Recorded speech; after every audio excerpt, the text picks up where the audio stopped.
যুক্তরাষ্ট্রের নিউ ইয়র্কে জাতিসংঘ অধিবেশনের সময় অন্তর্বর্তী সরকারের প্রধান উপদেষ্টা অধ্যাপক মোহাম্মদ ইউনুস এবং তার সফরসঙ্গীদের সরাসরি আক্রমণের নির্দেশনা দিয়েছেন ভারতে পালিয়ে থাকা শেখ হাসিনা। এই নির্দেশনা অনুযায়ী কেউ যেন অক্ষত ফিরতে না পারে এমন কঠোর বক্তব্য তিনি দিয়েছেন। তার ছেলে সজীব ওয়াজেদ জয় এই কাজে অর্থায়নের দায়িত্ব নিয়েছেন। আওয়ামী লীগ নিউ ইয়র্কে জাতিসংঘের সামনে বড় ধরনের বিক্ষোভ ও বিশৃঙ্খলা সৃষ্টি করার পরিকল্পনা করেছে।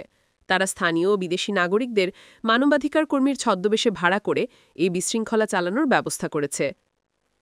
গত কয়েকদিনে নিউ ইয়র্কে বিএনপির নেতাদের উপর হুমকি-ধামকিসহ হামলার ঘটনা ঘটেছে। এনসিপি নেতা আক্তার হোসেনকে হোটেল লবিতে হুমকি দেওয়ার পর তিনি থানায় মামলা করেছেন। একইভাবে বিমানবন্দরে বিএনপি মহাসচিব মির্জা ফখরুলকেও নাজেহাল করা হয়েছে। এসব ঘটনার ভিডিও মার্কিন স্টেট ডিপার্টমেন্টে জমা দেওয়া হয়েছে। আওয়ামী লীগ নেতাকর্মীরা নিউ ইয়র্কের বাংলাদেশি অধ্যুষিত এলাকায় ঘরোয়া বৈঠক করেছে, যেখানে শেখ হাসিনা নিজে ভার্চুয়ালি যোগ দিয়ে কঠোর নির্দেশনা দিয়েছেন।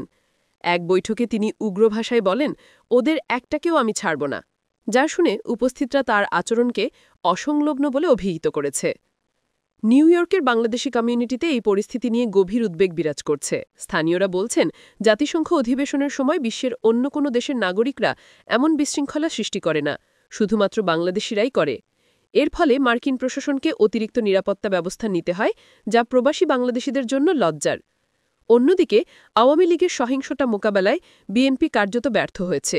গত 10 দশক ধরে তারা কার্যকর কোনো কমিটি গঠন করতে পারেনি এবং বর্তমানে অন্তত 4টি ভিন্ন গ্রুপে বিভক্ত হয়ে বিভ্রান্তি সৃষ্টি করছে।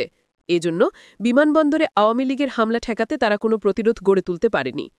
সব মিলিয়ে জাতিসংঘ অধিবেশনকে কেন্দ্র করে নিউ ইয়র্কের বাংলাদেশি কমিউনিটিতে একটি উত্তেজনাপূর্ণ ও অস্থিতিশীল পরিস্থিতি তৈরি হয়েছে। প্রধান উপদেষ্টা মোহাম্মদ ইউনুস ও তার সফরসঙ্গীদের নিরাপত্তা এখন যুক্তরাষ্ট্র প্রশাসনের জন্য বড় একটি চ্যালেঞ্জ,